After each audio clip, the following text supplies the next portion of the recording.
वक्फ board के समर्थकों से आज मेरा कुछ सवाल है। क्या भारत के संविधान में कहीं WAQF यानी वक्फ लिखा हुआ है?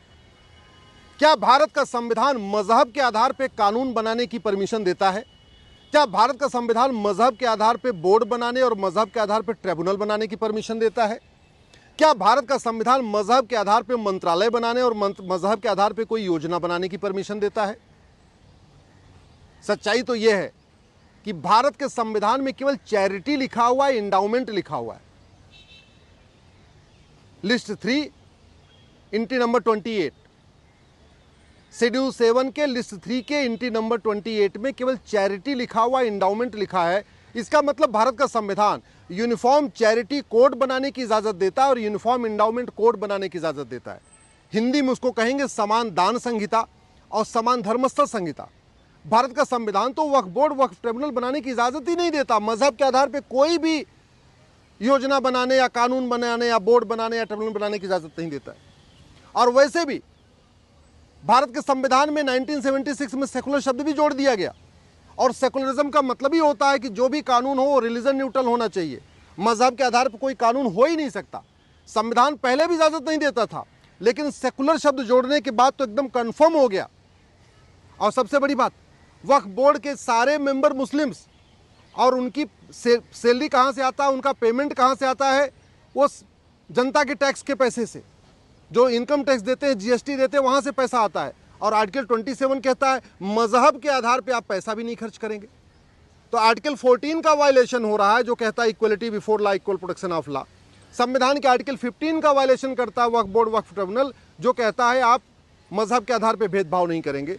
आर्टिकल 27 का वायलेशन करता है वक्फ बोर्ड, वक्फ ट्रिब्यूनल, जो कहता है मजहब के आधार पर पैसा नहीं खर्च करेंगे, मजहब के आधार पर किसी को वेतन भत्ता नहीं देंगे।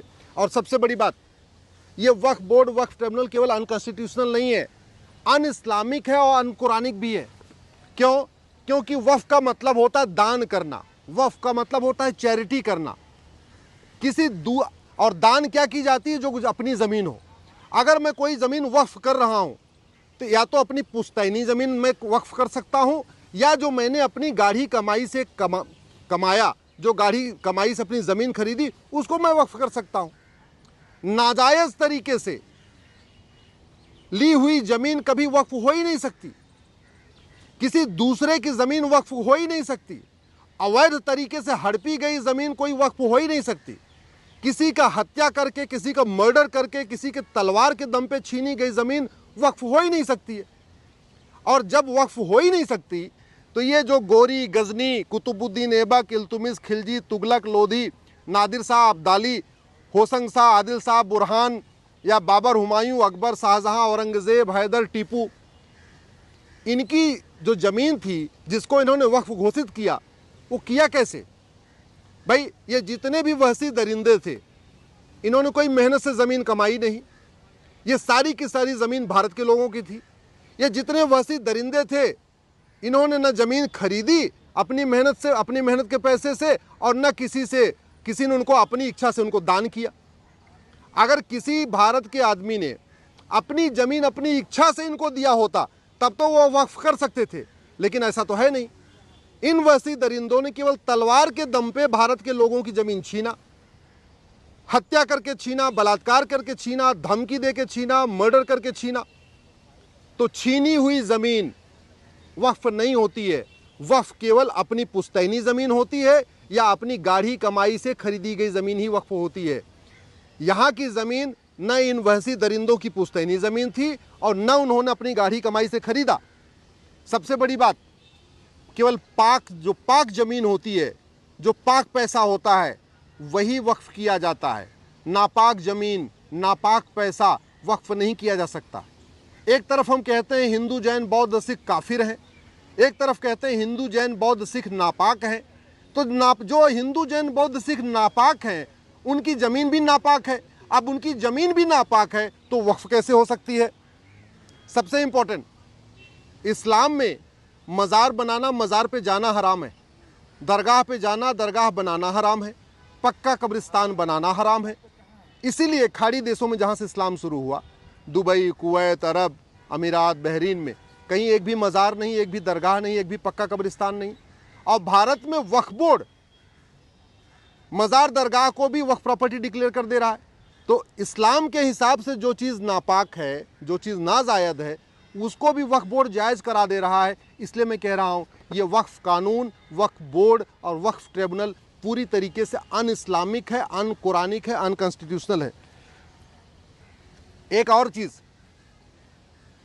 किसी भी ज़मीन का जब तक मालिकाना हक ट्रांसफ़र न कर दिया जाए, अपने नाम पे ना आ जाए, तब तक उसको आदमी कोई वक्फ कर नहीं सकता। आज़ादी के समय वक्फ बोर्ड के पास 45,000 एकड़ ज़मीन थी। आज की डेट में वक्फ बोर्ड के पास 10 लाख एकड़ ज़मीन है। यानी पिछले 75 साल में लगभग 9.5 लाख एकड़ ज़मीन बढ़ गई। अब सवाल ये, 9.5 लाख एकड़ ज़मीन दान किसने किया? सच्चर कमेटी कहती है मुसलमानों की हालत दलितों से बदतर है। ओवैसी खुद ही कहते रहते हैं, राहुल गांधी भी कहते रहते हैं मुसलमान बहुत पिछड़े हैं, बहुत गरीब हैं, इनके पास रहने की जगह नहीं है। अरे भैया, अगर मुसलमानों की हालत दलितों से बदतर है, मुसलमानों के पास अपना घर बनाने के लिए ज़मीन नहीं है, तो ये 9.5 लाख एकड़ ज़मीन जो पहले 45,000 एकड़ ज़मीन थी वक्फ बोर्ड के पास, और अब 10 लाख एकड़ हो गई, ये 9.5 लाख एकड़ ज़मीन दान किसने किया? और अगर वास्तव में किसी ने दान किया है तो सर्टिफिकेट दिखाने में क्या दिक्कत है? वो तारीख बताने में क्या दिक्कत है किस दिन हमने दान किया? दान करते समय जो कागज़ कोई बनवाया होगा उसको दिखाने की क्या ज़रूरत है? दान किसी के सामने किया होगा, उस गवाह को सामने लाने में क्या दिक्कत है? सच्चाई तो ये है कि ये जो 45,000 एकड़ ज़मीन से 10 लाख एकड़ ज़मीन हुई है, ये नदियों के किनारे पे कब्ज़ा किया गया है, हाईवे के किनारे कब्ज़ा किया गया है, जंगलों में कब्ज़ा किया गया है, पहाड़ियों को कब्ज़ा किया गया है, आदिवासियों के ज़मीन को कब्ज़ा किया गया है, जो पब्लिक रेलवे की ज़मीन है उस पर कब्ज़ा किया गया है। गांव में जो ऊसर ज़मीन होती है, बंजर ज़मीन होती है, खेल का मैदान होता है, चारागाह होता है, शादी विवाह जहां बारात आती है, वो जो ज़मीन होती है, उन ज़मीनों को कब्ज़ा किया है। शहर के पार्कों को डिक्लेयर कर दिया गया है कि ये भी जो है वक्फ बोर्ड की ज़मीन। और सबसे बड़े आश्चर्य की बात ये, ऐसी ज़मीन को भी कह दिया वक्फ बोर्ड की, ये कह के कि यहाँ तो बाबर का घोड़ा घास खाता था, यहाँ औरंगज़ेब की बकरी घास खाती थी। ऐसे एक एक नए नए बहाना लेके भी पूरी ज़मीन को वक्फ बोर्ड डिक्लेयर किया गया। इसलिए मैं कह रहा हूँ वक्फ बोर्ड में संशोधन करने से काम नहीं चलेगा। इस वक्फ बोर्ड, वक्फ एक्ट, वक्फ कानून को ख़त्म करना पड़ेगा। और वैसे भी जिस टायर में 44 छेद हो जाए ना, उसका पंचर नहीं बनवाना चाहिए, उस टायर को बदल देना चाहिए। जिस घर में 44 जगह से बारिश पानी टपकने लग जाए ना, उस छत में रिपेयरिंग नहीं कराना चाहिए, उस छत को बदल देना चाहिए। इसी तरीके से इस वक्फ एक्ट, वक्फ बोर्ड, वक्फ ट्रिब्यूनल में संशोधन करने से काम नहीं चलेगा। इसमें 44 छेद हो चुके हैं, 44 छेद ठीक करने से, पंचर लगाने से ठीक नहीं होगा। इस कानून ख़त्म होना चाहिए और सबके लिए one nation one law, uniform charity code, uniform endowment code, समान दान संहिता, समान धर्मस्थल संहिता, संविधान की स्पिरिट में यही होना चाहिए। और ये जो मजहब के आधार पर बना हुआ है, इसको तुरंत पूरी की पूरी तरीके से ख़त्म करना चाहिए।